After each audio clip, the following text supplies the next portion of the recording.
of James. If you've been here on Sunday morning, we've been in the book of Jude. And James and Jude are similar only in one way, is the fact that James is written and Jude is written by Jesus' brothers. Jesus had 7 that we know about siblings. So all the things you hear about the Virgin Mary and all this stuff is, she had kids, so I don't know how that works out.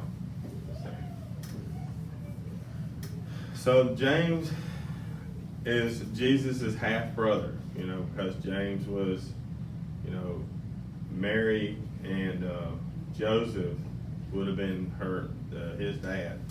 And obviously the dad of Jesus was God. That's what made Jesus a God, because if you are a son of something, like if you was a dog, obviously your dad would be a dog. So if you're a son of a God or God, that makes you, God. So that's how it works. So obviously he's not his whole brother, he's his half brother, Jesus being the Son of God. But look how it starts out, and I wrote all of the things down. This is a fairly short chapter, and we're just going to pick it apart a little bit. Chapter 1, greetings to the 12 tribes is how it was listed in my Bible. James, a servant of God and of the Lord Jesus Christ, to the 12 tribes which are scattered abroad, greetings. A couple of things to point out. And we pointed it out in Jude. If God was my big brother, I'd be, I would say, James, the little brother of God, you need to listen to me. But I wanted to point this out because Jesus made it real clear when they sat down at the table in one of the other Gospels. Some of his apostles that was with him come to him and says, hey, your brother and your mother's at the door. And he said, who is my brother and my mother? Anybody here that's with me is my brother and my mother and my sister in Christ. It's the barriers there. He don't see them. Jesus don't see them, and God doesn't see them. Well, he said the same thing at the cross, when he was on the cross, when he said, your mother's here. He said, who is my mother? Yeah. So Jesus don't see blood related as it being, and we see this go on. When you get saved and you get into church, and the people that are your family kind of distance themselves if they're lost and kind of look at you like you've done, lost your mind or ate the wrong stuff or ate pizza or whatever. They're like, what is up with this cat? And at that point, that's where it becomes obvious that when you join church and you become part of the body of Christ or the family of Christ, it makes more sense that the people that are with you in church are more family to you than your actual family is most of the time. Amen. And that's how it goes. And that's why he writes it. And he says right here, a servant of God and of the Lord Jesus Christ. He's saying he's a slave. That's doulos. That's the slave of Jesus Christ. And one of the neat things, if you go back in history, when you bought a slave back then, if you had him 7 years, it was the year of release. So what would happen is if you wanted to release your slave after 7 years, you'd give him the option. Well, if he didn't really have anywhere to go, he wanted to stay, what you would do is, okay, you're going to get to be a doorkeeper, you're going to get a higher rank, and I'll just, you can stay in the family. And they would pierce his ear and put a piece of gold in his ear. And it was highly, a slave that had one of those was looked up to more than just a regular slave. At that point, it wasn't like they were a tool anymore. They was part of a family also. So that's what he's saying. He is wanting to be a servant. He was wanting to be a slave, and that kind of puts him up on a little bit of a higher pedestal there. But all the same, and he explains it later on why he says he's a slave. That your faith is supposed to have legs, it's supposed to do stuff, and he makes it real clear. It ain't that faith. It ain't works that gets you saved. It's the free pardon of sin and grace is what saves you through Christ. But your faith should also have legs attached to it. You should be working, and we'll probably get that far. And he's writing this to this next part of this, which are to the 12 tribes which are scattered abroad. Greeting. He's writing this to the Jews that have now started up churches. And if you put a timeline on this, if you remember going into Acts, you'll find out in Acts, James is actually over one of the churches, one of the big churches. He's like the head honcho in one of the big churches. In Jerusalem, okay, so this is before this. So this is probably in mid-40s. When you see Acts, that's in later. That's probably in the late 50s, 60 maybe. But what happens is when you are a Jew and you've done started following Christ, you got to remember the Jews are super religious, and they are just strictly is what gets you saved or the following the 10 Commandments and work. So when you start preaching this thing that Jesus has came and he's the Savior and all you got to do is believe in him and it's a free pardon of sin and grace that you're saved by grace and faith, you are shunned from other, just like it is now, probably 20 times worse. If you have super religious family members, they are shunning you. Or if you're still living near the temple, you can't get a job. You're under persecution by Rome and your fellow Jews. They're looking at you like you're crazy, about like they do us now. So probably even worse. You got to think of the times, because this is really, really fresh and new. So he's saying this is greetings to all of the people scattered about. And this was the world as they knew it. They didn't know that it went any past Rome, So this was a letter, and it really is very usable for the churches now. And that's why God decided to put it in the Bible for us. So it's just as useful and practical now as it was then. We're going to go to verse 2, and it changes kind of the first part was a greeting. Now we're going to get some learning out of it.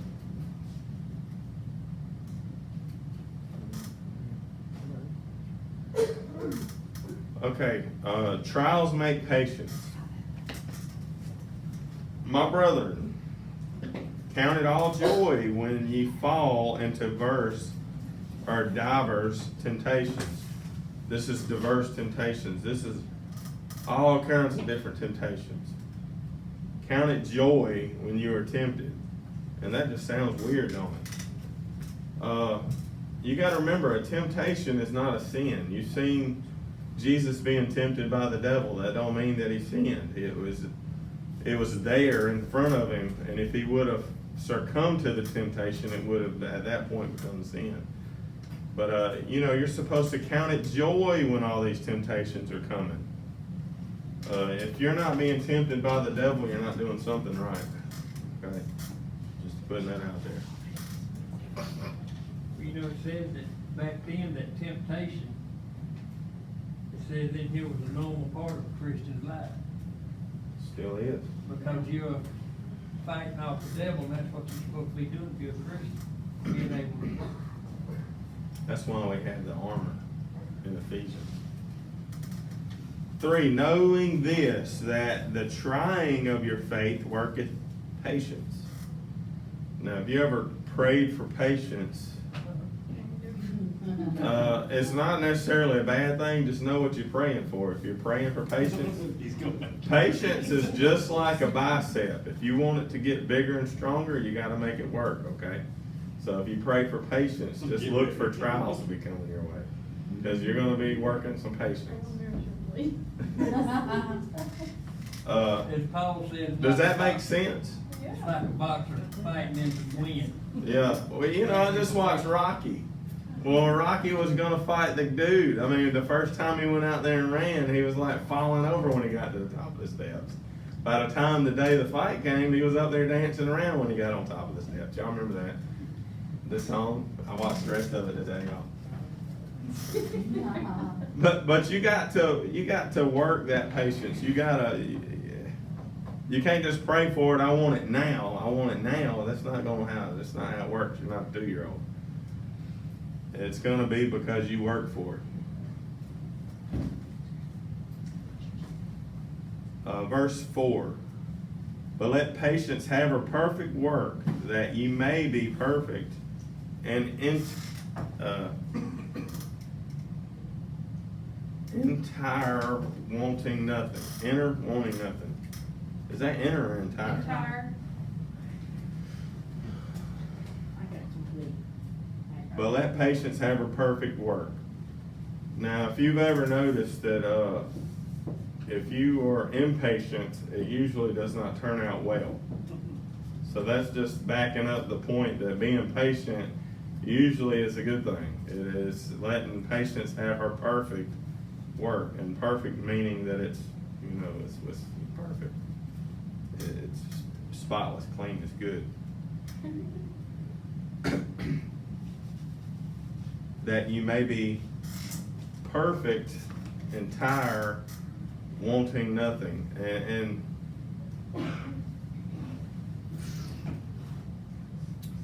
when you get aggravated, when you're doing something and you get aggravated, you're wanting to like for instance, I'm working on a car and I get impatient, I want to knock the window out of it. But if I'm not impatient, if I'm being patient and things are going right, I'm not gonna be wanting for anything. I'm just gonna be, everything's gonna be working smoothly. I think that's where that's going. Or when we pray, or what we pray for. I mean, you gotta be patient in His time, and you'll Yes. understand it'll be perfect if you wait instead of do what you wanna do. It's probably better explained than that. My Bible says mature. Mature. Perfect. Yeah, that's right. Perfect being But all the things we go through like this, the being patient, all the temptations, like all that helps us grow spiritually when we get through. and that's part of being mature. Perfect being a perfect Christian would be a mature Christian. We'd want to pray for patience so we could be perfect or more mature. That makes me think, if you've got a new Christian that's just, that's new, and something don't go their way or something don't seem like it should, then this has happened to me, or somebody that you think that should be a Christian that just kind of rubs you the wrong way, or they out in the world and you see them acting one way and then it kind of deters you. If you were more mature, you wouldn't let that bother you, but if you're new at it, that does deter you, and you can fall away by watching other people. That's a little rabbit chase, but What chases the sheep? okay. 5, if any of you lack wisdom, let him ask God, that giveth to all men liberally and upbraideth not, and it shall be given him. So God created all things, right? And we always put God in this little box, and we ask God for certain things, and then we don't really believe, and it's fixing to touch on this in a minute. So if you ask him for patience, he has created all these things. He can give you anything that you, or he wills to give you. But you're going to ask him for patience and then not believe wholly, you're not going to get it. But if you ask for it, he will give it to you. Sometimes we ask for a brand new car, or we ask for, random things, and it says you ask, but you ask amiss. That's why you don't get it. But he'll give it to you if you're asking for something like this. If you ask, I'm sure if you ask God to let me be more like you, He is going to let that happen. He ain't going to, not listen to it like He would if, let me, make a good check so I can buy this, or, some worldly thing. Okay, yes, sir. Ask for what you need, not what you want. He's going to give it to you liberally. That means He's going to give it to you fully or easily, or give it a bunch of it. And He ain't going to keep it to Himself, unbraided, braided, or whatever that word is, 400-year-old word. But you ask, if you pray earnestly and you ask, and it's in His will, it will be given you, especially for wisdom.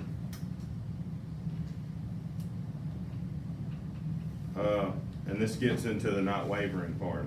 I got ahead of myself. But let him ask in faith, not wavering, for he that wavereth is like a wave of the sea, driven with the wind and tossed.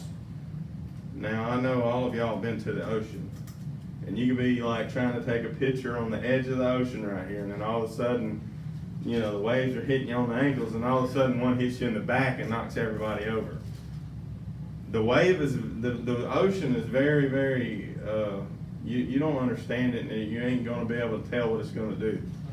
Anybody that's like that asks God for something, and you automatically say, God, please give me wisdom, and then you think to yourself, well, He probably ain't going to do that. That's not asking and fully believing, okay? That's asking and then doubting. That's not finishing that word, because the main word in 6 is faith. Yeah, let him ask in faith.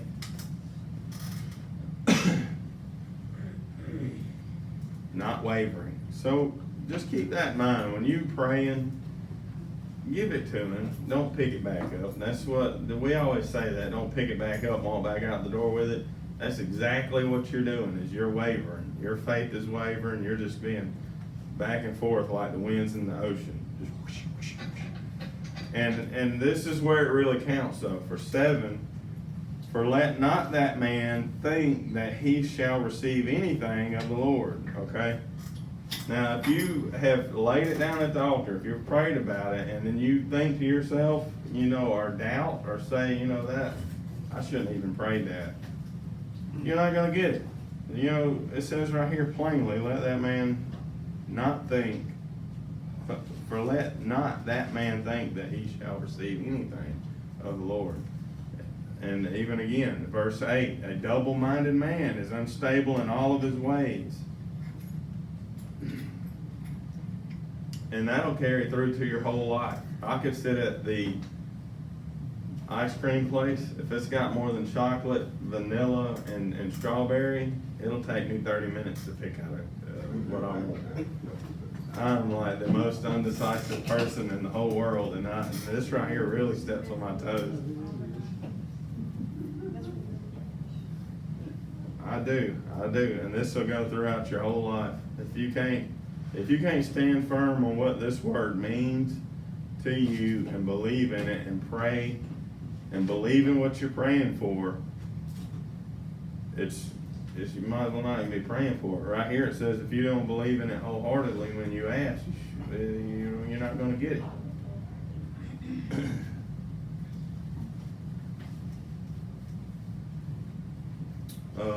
And he'll be unstable in all of his ways. So, yeah. Ouch. Oh, me. Verse 9, the brother of low degree rejoice in that he is exalted, but the rich in that he is made low, because as the flower of the grass he shall pass away. Okay.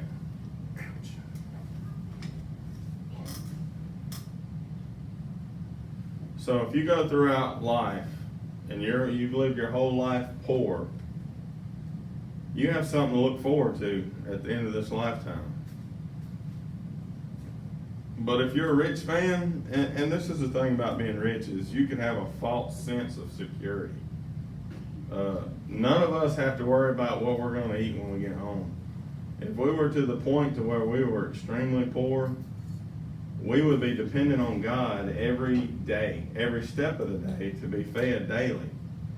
But a rich man, you know, and by today's standard, I would consider all of us pretty rich. If we are not living on Skid Row or on the side of the road somewhere under a bridge, we're doing pretty good. Because a lot of the people back then, especially the Christian people, have been shunned and were working for nothing.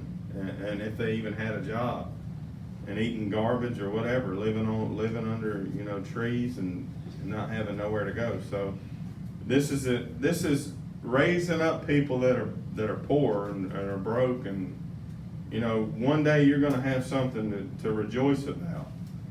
They're exalted. But the rich man, in that he is made low. You know, people that have a lot of money and are frugal and have a whole bunch of money and don't buy nothing, love their money so much they won't use it. But guess what? It's going to be just like a flower one day, and it'll be passed away. And he uses the next couple of, or the next verse at least, but as an analogy, because over there, when it rains, like in a day, when the rain falls, the grass can be coming up, little bitty blades of grass could be coming up in one day. The very next day, the wind come in from the desert, kill it all right then.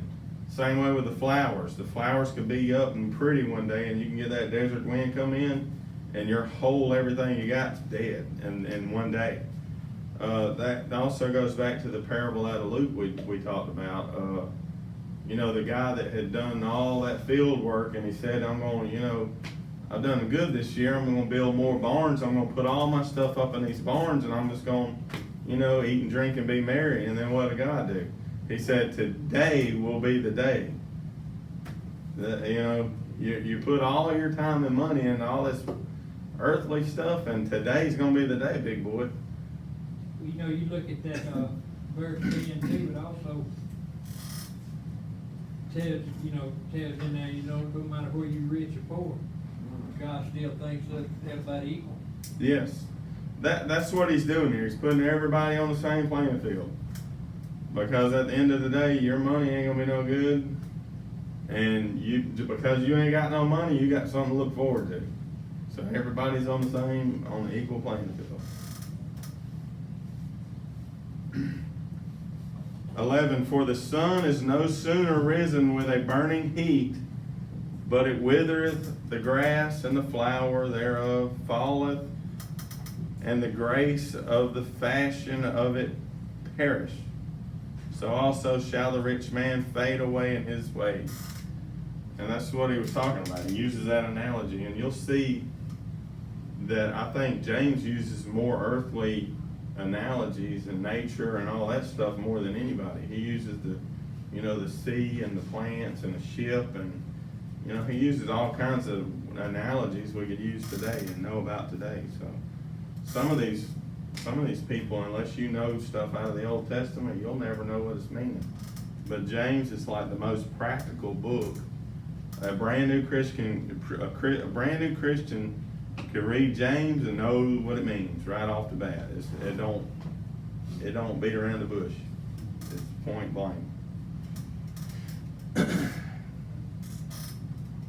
12, blessed is the man that endureth temptation, for when he is tried, he shall receive the crown of life, which the Lord hath promised to them that love him. And that's one of the things. Just because you fall short, don't mean that you're not saved. We can't do anything to take nobody can do anything to take us out of God's hand. But that ain't to say that we're not going to have to pay for what we do in life.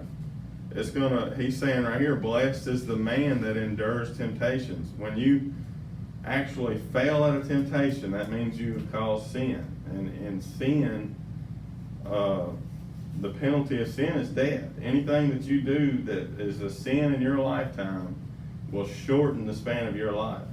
And that's like medically. If you drink every day, that is shortening the life. span of your life. If you smoke, if you do drugs, if you run around with folks, I mean, you're shortening your lifespan by sinning, and it works that way, and God made it that way. But it's saying right here, when you're able to see the temptation and know that it's there and turn from it, that man's going to be blessed, and that man's going to receive a crown. And this is the crown, the one for resisting temptation. There's an actual name for the crown, but I'm not even sure what it's called. I remember hearing it, but I don't remember. I don't have it written down, so I can't recall it. And this crown is the same. If you've ever looked way back in the old days, and those the gladiators and all the different Olympic stuff, where we get our Olympics now, but back then the Olympians, they would do all these different things, and whoever won would get a wreath that was wound up in leaves, and it would be, I think they even made them out of other stuff besides actual leaves and stuff. I think they made them out of bronze and silver and gold. I think that's where we got them from. But they would crown the winner, put it on their head. So that's what he's talking about. This is, I think what is called Bema Seat crowning ceremony is what'll be in heaven. That's something we have to look forward to. There's I think several different crowns.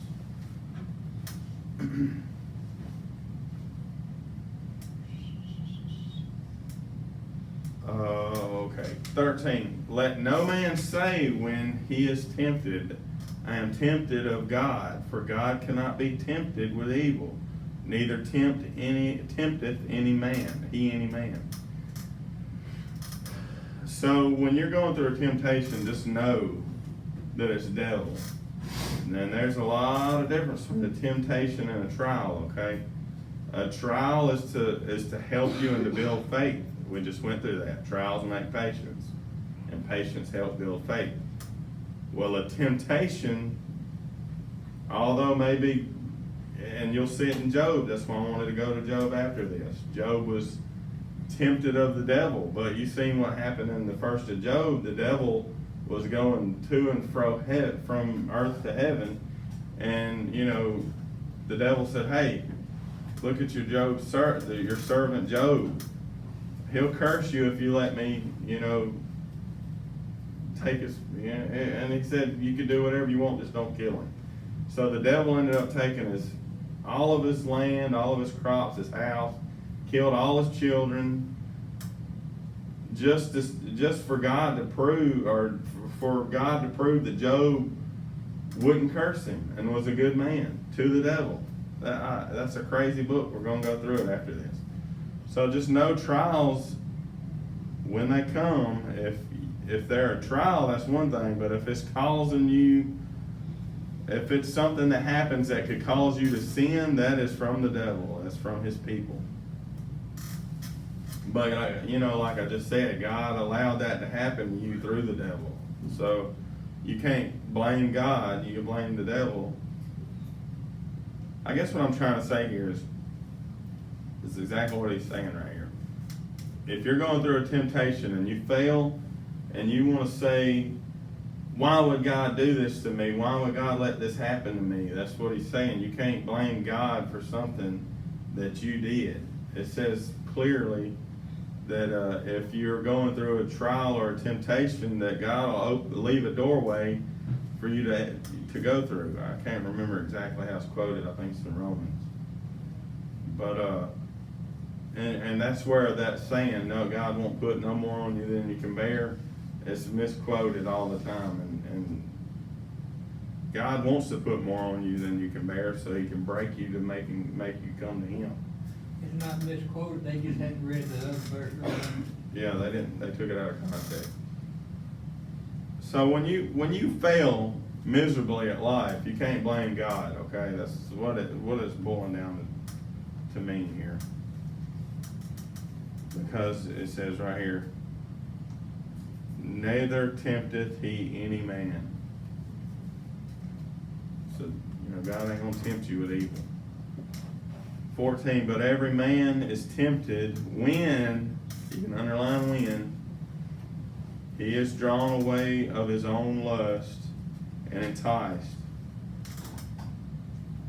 It ain't gonna say if. Just open your ears to that. It's when. And you see it, you usually bring it on yourself, like anything else. If you're doing something that you shouldn't be doing, if you're feeding the wrong dog, that dog is gonna win the fight. And that's what he's saying. If you're drawn away from your own lust. Let's keep reading. Then when lust has conceived, it bringeth forth sin. And sin, when it is finished, bringeth forth death. Got ahead of myself again a while ago. So when you are hit with temptation, and you gotta remember, trials ain't temptation necessarily. It's only when you're something that's actually gonna be a sin when you succumb to it. Then when you succumb to it, that bringeth forth death. And that's the whole reason Jesus died for us, is to cover all those sins. 16, do not err, my beloved brethren. Every good gift and every perfect gift is from above and come down from the Father of lights, when whom is no variableness, neither shadow of turning. Anybody got a newer translation of that? Father of life refers to God. Yep. God's nature is unchanged and his promises are secure. Yeah. How many of us go through life and we've got all this earthly stuff, or we got a talent, or we got anything, and we say, look what I can do. You got to remember, every good gift, every perfect gift is from above. So you got to be careful on how you do things in your life, because if you've got the ability to sing, that was nothing to do with you. If you get up there showing out, you know, that, look at me, that's not how it should be. That's a gift from God. Same way with just anything. Yeah, that's with anything though. If you could play an instrument, if you could. If you go back to the gifts that God, the 7 gifts that God gives, Yeah. and you take one of those gifts and use it for your own good, then what he's talking about is no good. Yeah. You gotta use it for the glory of God.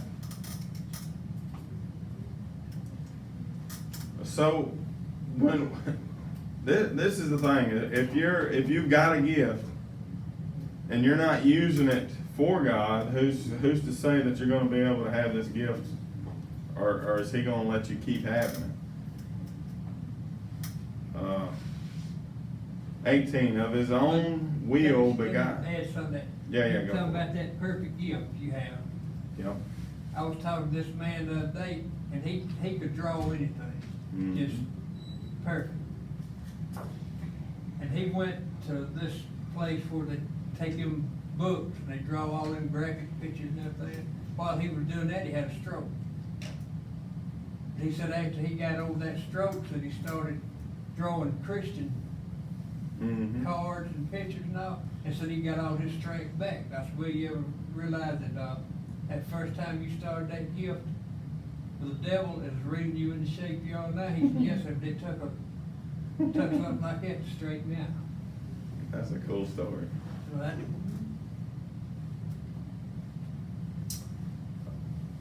Of his own will begot he us with the word of truth, that we should be a kind of first fruits of his creation. And this just goes back to him creating us and us using our gifts as good for the kingdom, and us being the first fruits of his creation. When we get to heaven, and it even says it in a few other places, the first fruits. What is our gifts usually in the Bible called. It's called fruit. If we're doing things for God, it's called fruit. So we're God's first fruits of His creation. It says creatures, I love you. Creatures, yeah. I'm sorry, first fruits of His creatures. I'm a preacher. We all creatures. I'm sorry, yeah. I didn't know mine. Oh. I mess up words. It's okay. I'm glad you fixed that for me. Same thing though, creations, creatures. We're the, if you wanna look at it that way, we're the most smartest creatures ever created. Most smartest. Well, most of us are anyway.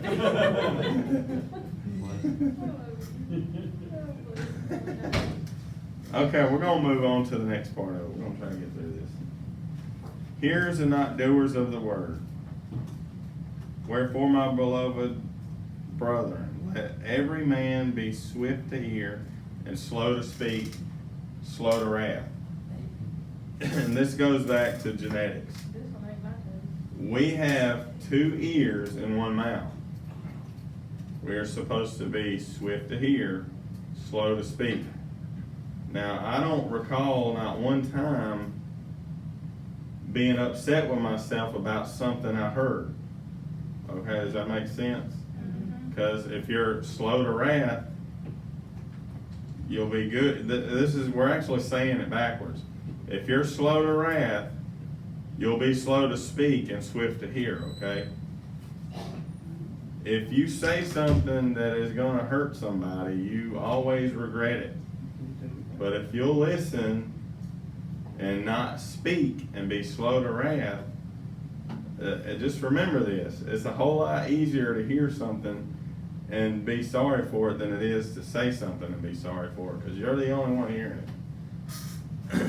If you say it, it come out of your mouth. And it's fixing to get into some other stuff about your mouth burning down, burning down whole forest and being like a ship and all this stuff. We're not gonna get that far. 20, for the wrath of a man or of man worketh not the righteousness of God. So anytime that you have wrath, and if it comes out physically, verbally, mentally, anytime wrath is going on within you, it is not a work of God, and it is not righteous of God. Does that mean God don't love you anymore? No, that's not what it means. It just means it's not of God. And it goes back to which dog are you feeding the most?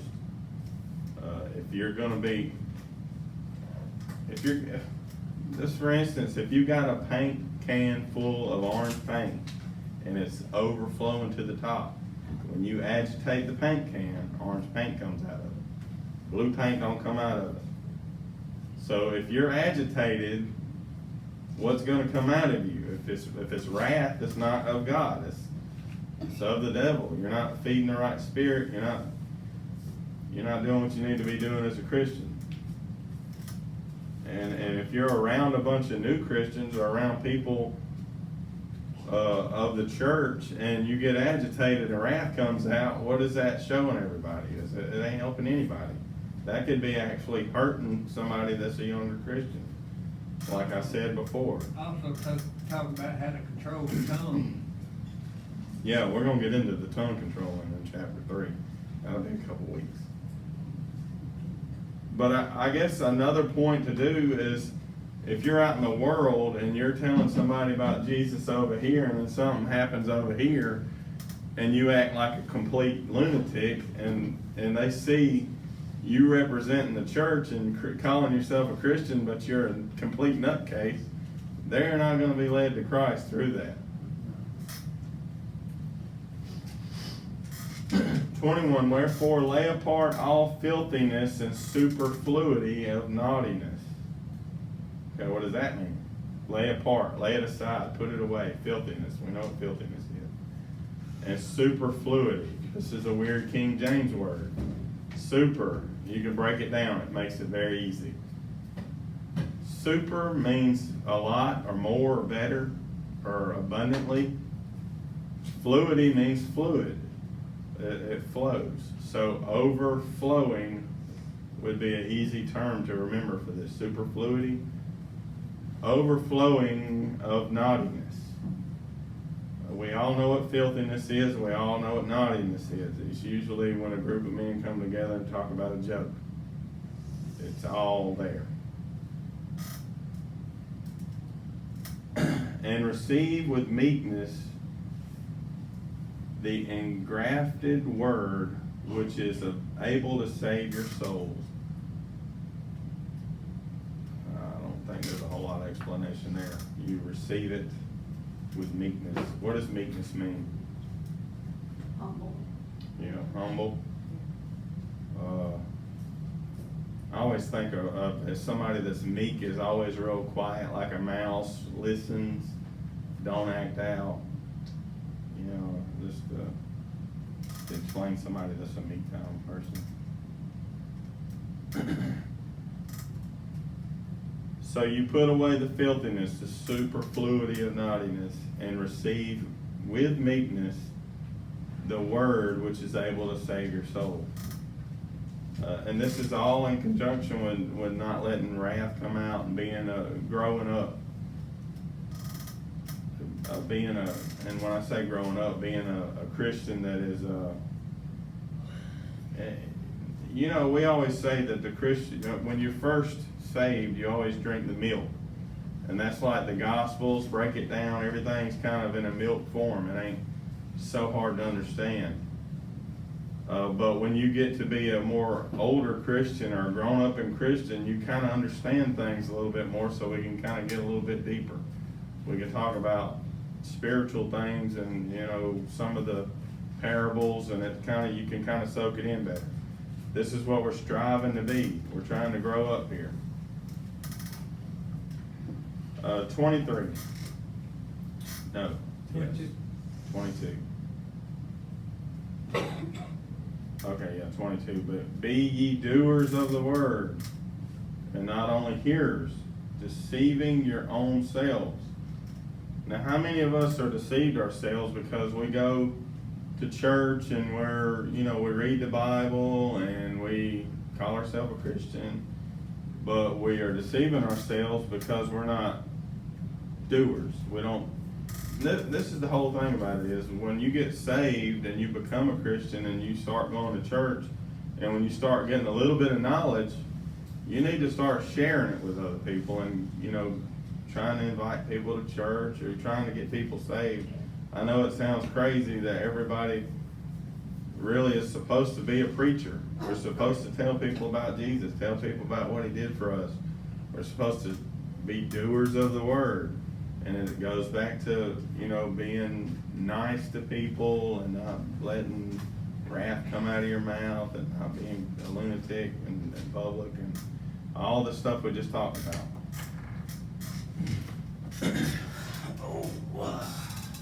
Paul said faith without works is dead. Take it up. No, this is in here. James said that. Huh?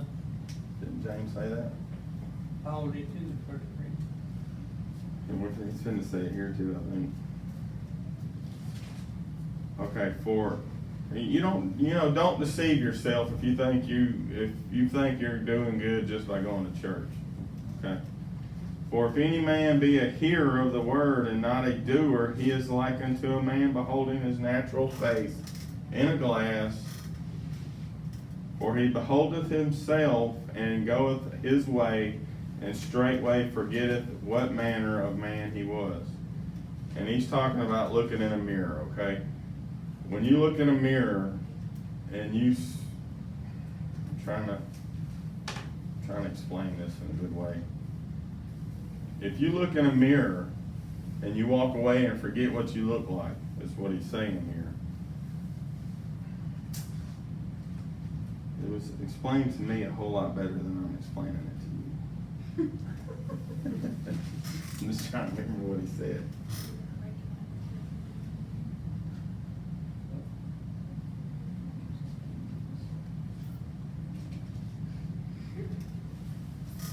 Anybody else got any footnotes you reading there? His is this one. You don't recognize yourself when you look in the mirror. Yeah, but it goes along with this being a doer of the word and not a hearer only. Deceiving yourself. You don't, I think that's what he's talking about. You don't want to deceive yourself thinking that you look like something that you're not.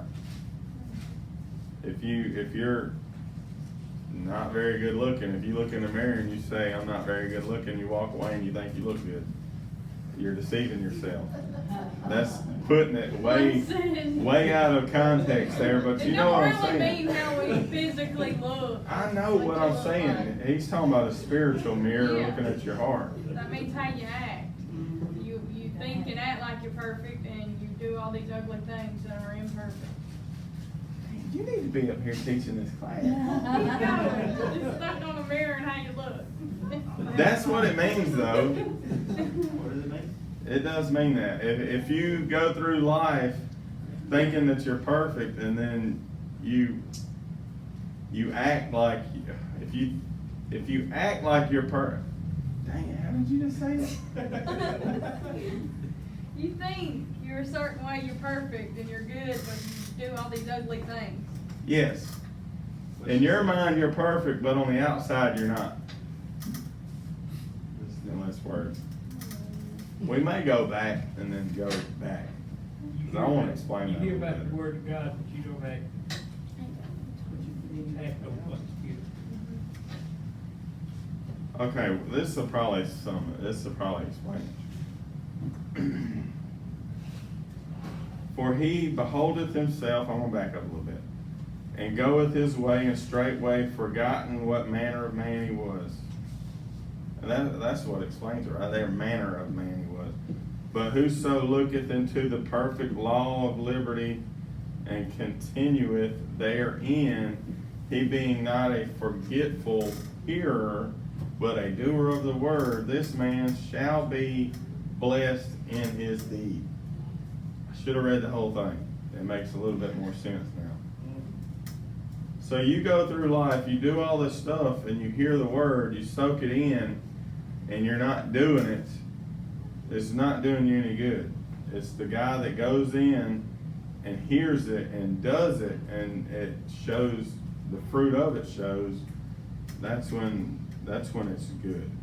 It goes into it better. If any man among you seem to be religious, and bridleth not his tongue, but deceiveth his own heart, this man's religion is in vain.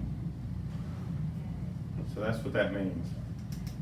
If you're going to church and you act like a Christian at church, and you go out in the world and you act like a complete lunatic in the world, your religion is in vain. You might as well not even be going to church. You might as well be at the lake fishing or doing whatever you do, earthly stuff.